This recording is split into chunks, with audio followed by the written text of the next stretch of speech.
စဉ်ဟာနေလားငါလားသံဝေကကြီးဖြစ်ပြီးကျင့်တယ်တကကြီးဘာအရင်စယူရလဲစိတ်ကလေးကို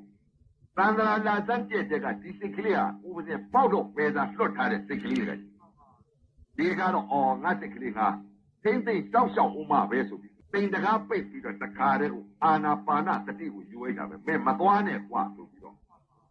ဝဋ္ဌာလေးစီဝဏ္ဏလေးစီဝဋ္ဌာလေးစီဝဏ္ဏလေးစီဒီလိုသိလာတဲ့အချိန်ခါကျတော့စိတ်ကလေးဟာငကိုယ်တော့မှစိတ်ကကြမ်းလာစိတ်ကိုတကကြီး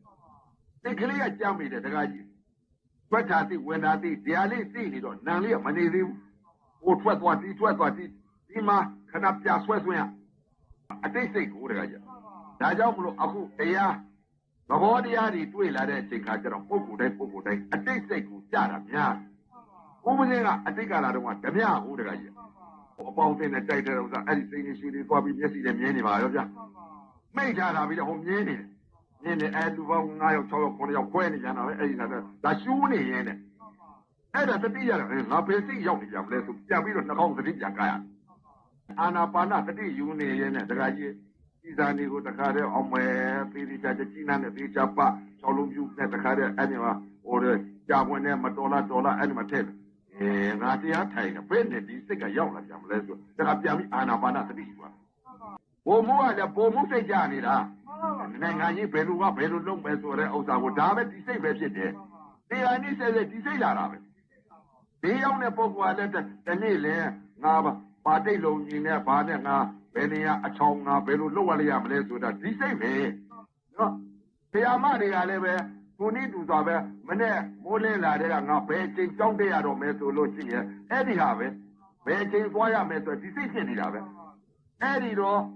ဝိပဿနာပညာမဲ့ပညာရရင်ရမရလို့ရှိရင်ဒီစိတ်ကြီးဖြစ်လာလို့ရှိရင်ကိုချိုးနေမှာပဲတကယ်နော်အာနာပါနတတိဖွက်လေဝင်လေကိုအတိကလိုက်ပြီ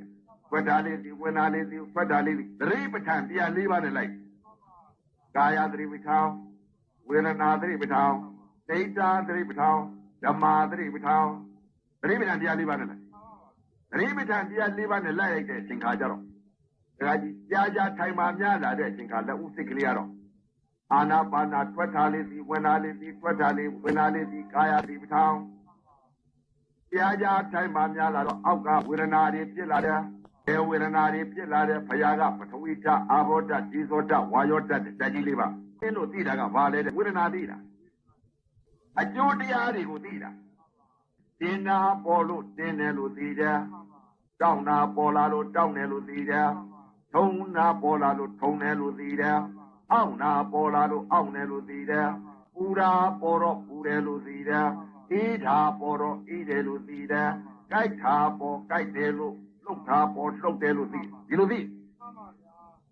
အာနာပါနတတိကနေပြီးတော့ဝေဒနာသွားပြီးတင်းတာပေါ်တော့တင်းတယ်လို့သွားသိလိုက်ဒီဝေဒနာခံစားလိုက်ဝေဒနာသတိပဋ္ဌာန်ရောက်အဲ့ဒီဝေဒနာကိုအစနဲ့အလယ်နဲ့အဆုံးနဲ့သဘောလေးဆုံးလိုက်ကြည့်တင်းနာအစတင်းနာလည်းတင်းတယ်အဆုံးတောင်းနာပေါ်လာရင်လည်းတောင်းနာအစတောင်းနာလည်းတောင်းတယ်အဆုံးမပြင်းပြဘူးသဘောကိုဆုံးလိုက်ကြည့်တခါတည်းကိုသမာဓိယူပြီးတော့ဝေဒနာဖြစ်လာလို့ရှိရင်မပြင်းမဲနဲ့သမာဓိကိုယူတယ်စိတ်ကလေးကအာနာပါနသတိကိုသိမခံမရနိုင်ဖြစ်တဲ့ချိန်ခါကျတော့နံပေပြည့်လေဝေဒနာသိပြင်းထန်လာတဲ့ချိန်ကျတဲ့ပြင်းပြင်းလေးရှိုးလိုက်တော့နာသီပြပြည့်ပြီနာသီပြပြည့်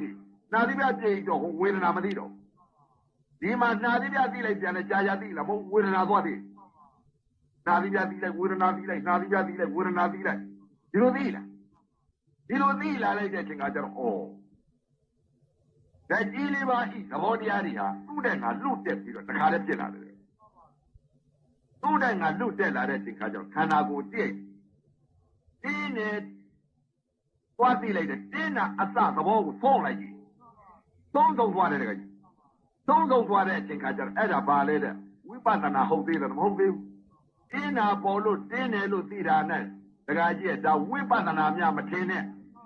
နော်မဲ့လို့မတင်နဲ့တင်တာပေါ်လို့တင်တယ်လို့သိတဲ့စိတ်တောင်းတာပေါ်လို့တောင်းတယ်လို့သိတဲ့စိတ်ထုံတာပေါ်လို့ထုံတယ်လို့သိတဲ့စိတ်ဝိပဿနာတစ်လုံးမှမဟုတ်ဘူးသမထကြီးနော် တင်းနာသဘောကိုသာသုံးလိုက်ကြည့်နေရအကျိုးတရားကြီးကိုသိတာဒါတကူတော့ကတင်းနာကြီးပဲမဟုတ်လားဒကာကြီးအတိတ်ကလည်းတင်းနာပေါ်လို့တင်းတယ်လို့မသိဘူးလားတောင်းနာပေါ်လို့တောင်းတယ်လို့မသိဘူးလားကြိုက်တာပေါ်လို့ကြိုက်တယ်လို့မသိဘူးလားပူတာပေါ်လို့ပူတယ်လို့မသိဘူးလားသူများသင်ပေးရမယ်တရားလားငကိုသိတယ်တရားမဟုတ်လားငကိုသိတာအကျိုးတရားပဲမဟုတ်လားဒီအကျိုးတရားကြီးကတလောကလုံးမသိဘူးလားကလေးလေးရတယ်သူ့ကိုယ်သူပူတာပေါ်လို့ပူတယ်လို့မသိဘူးလားကျင်ရင်ကျင်တယ်လို့မသိဘူးလားအောင်းရင်အောင်းတယ်လို့မသိဘူးလားကြိုက်ရင်ကြိုက်တယ်လို့မသိဘူးလားကလေးလေးလည်းသိတယ်လူကြီးလည်းသိတယ်တရားထိုင်တဲ့ပုဂ္ဂိုလ်လည်းကျင်နာသိတယ်တောင်းနာသိတယ်ထုံနာသိတယ်အောင်းနာသိတယ်ကြိုက်တာသိတယ်ဆိုရင်ကလေးသိတာနဲ့တရားကျင့်တဲ့ပုဂ္ဂိုလ်သိတာနဲ့ထူးသလားထူးဘူးနော်အဲ့တော့ကလေးကလည်းအကျိုးတရားသိတယ်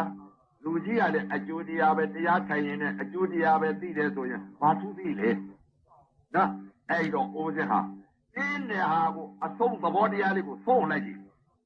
အဲ့ဒီလိုတင်းတာလေးကိုလိုက်ပါများတော့သမာဓိကျင့်တင်းတယ်လို့သိနေတဲ့ဥစ္စာတင်းတဲ့သဘောတရားကိုတဏှာကြီးထိုင်တဲ့ခရုမထိုင်ဒီဝေဒနာကိုကြာကြာထိုင်မှများတော့တဏှာကြီးခွဲနှစ်နာရီခံတဲ့ဝေဒနာဟာသဘောကိုသုံးအောင်လိုက်ကြည့်တော့ဓာတ်ကြီးတွေပါပုံစံအောင်သိတာ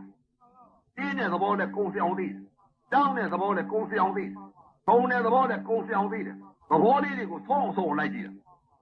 သုံးအောင်လိုက်ကြည့်တော့ကြာကြာဓာတ်ကြီးလေးပါသူ့တဲ့ငါလွတ်တဲ့တော့ပူတဲ့သဘောတွေလည်းကုံစအောင်သိတယ်အေးတဲ့သဘောကိုလည်းကုံစအောင်သိတယ်လှုပ်လာတဲ့သဘောလည်းကုံစအောင်သိတယ်ရင်းញိုင်တဲ့သဘောလည်းကုံစအောင်သိတယ်မူးလာတဲ့သဘောလည်းကုံစအောင်သိတယ်အဆုံးလိုက်ပြီးတော့သူ့သဘောကိုကြည့်လာတော့ပြင်းရတင်သေးတာတော့မတင်သေးဘူးယုံနာသိသလားမသိဘူးခန္ဓာ၅ပါးသိလားမသိဘူးဘာသိလဲတဲ့ပြဉ္ညာသိကြီးသဘောတွေသုံးလိုက်ပြီးတော့တဏှာကြီးဝဲတော့ခံရတဲ့ဝေဒနာဟာနောက်ကြတော့ထိုင်မှများလာတော့ဒကာကြီးဒီဝေဒနာကိုသမာဓိရလာတော့ဝေဒနာသဲကြီးခံနိုင်တဲ့သမာဓိရဝေဒနာသဲကြီးခံနိုင်ပြီအစ္ဆဒသနာအတွင်းလောကထာပေါ်လာတဲ့ဝေဒနာတွေကိုသဲကြီးခံမှအပြင်လောကထာနိုင်တယ်အတွင်းလောကထာနာလိုက်တာညောင်းလိုက်တာလို့မခံနိုင်တဲ့ပုဂ္ဂိုလ်အတွင်းလောကထာနိုင်အပြင်လောကထာနိုင်မှာအတွင်းလောကထာမှမနိုင်တဲ့ပုဂ္ဂိုလ်မှန်သမျှအပြင်လောကထာဘယ်တော့မှမနိုင်ဘုရားရှင်ကိုတော်မြတ်ကြီးဟာဘယ်ရန်ကိုတိုက်သွားလဲအတွင်းလောကထာတိုက်သွားအတွင်းလောကထာတိုက်ဖို့အရေးကြီးတင်းနာပေါ်လို့တင်းတယ်လို့သိတဲ့စိတ်အဲ့ဒါဝေဒနာသိညာခေါ်တယ်ထုံနာပေါ်လို့ထုံတယ်လို့သိရင်ဝေဒနာသိညာကြိုက်တာပေါ်လို့ကြိုက်တယ်လို့သိရင်ဝေဒနာသိညာအောင်းနာပေါ်လို့အောင်းတယ်လို့သိရင်ဝေဒနာသိညာကြက်တာပေါ်လို့ကြက်တယ်လို့သိရင်ဝေဒနာသိညာပူတာပေါ်လို့ပူတယ်လို့သိရင်ဝေဒနာသိညာအေးတာပေါ်လို့အေးတယ်လို့သိရင်ဝေဒနာသိညာလှုပ်တာပေါ်လို့လှုပ်တယ်လို့သိရင်ဝေဒနာသိညာအဲ့ဒီဝေဒနာသိညာသိနေလို့ရှိရင်သင်္ခါရပဲပြိဿသမုပ္ပါလဲရောဝေဒနာတဏှာပုနေပြီဝေဒနာပညာဖြစ်နေရင်ဝေဒနာတဏှာပဲဝေဒနာပညာလုပ်ပြီးဝေဒနာပညာဖြစ်မှာနော်အခုတော့ဝေဒနာပညာဖြစ်နေသေးတယ်တကယ်ဒီဝေဒနာပညာနဲ့ဆုံးလိုက်ကြည့်အဝိဇ္ဇာပညာနဲ့ဆုံးလိုက်ကြည့်တင်းတာကဟောလာတော့တင်းတဲ့သဘောကိုအစနဲ့အလယ်နဲ့သဘောဆုံးလိုက်ကြည့်ဝေဒနာပညာအဲ့ဒီဝေဒနာကိုသိကြီးခံနိုင်တဲ့သမာဓိရတနေ့လုံးထိုင်လဲကြွမဆိုင်တော့ဒီဝေဒနာအတွင်းလောကထာကဝေဒနာကိုသိကြီးခံတော့အပြင်လောကထာကြီးလာပြီးတော့တဏှတ်ကြီးနဲ့ပြည့်လဲကြွမဆိုင်ဘူးအတွင်းလောကထာနိုင်လာပြီအတွင်းလောကထာမှမနိုင်မဲနဲ့ခန္ဓာကိုယ်မှညောင်းတယ်ကြိုက်တယ်ထုံတယ်ဆိုရင်ဓမြောင်ကြီးနဲ့ပြေးလာရင်မလီငါထိုးတော့မှာပဲဆိုသိရမှာကြောက်မှာပေါ့အခုလူတွေဒီမှာတဏှတ်နဲ့ပြည့်မယ်ဆိုပြေးကုန်မှာပေါ့အတွင်းလောကထာတိုက်ထားတဲ့ပုဂ္ဂိုလ်ကလက်ပြဘုံကြီးနဲ့ပြည့်စွဲလိုက်ကံကုန်ပြက်မှာကိုမသက်လည်းကိုသေးမှာပေရမှာမကြောက်ဘူးအရိယာများဘာကြောင့်မကြောက်လဲသိ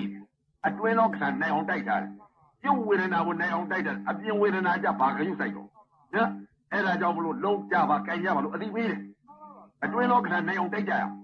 အတွင်းလောကထာနိုင်မှအပြင်လောကထာနိုင်တယ်အတွင်းလောကထာမှမနိုင်ရင်အပြင်လောကထာဘယ်တော့မှမနိုင်ဘူး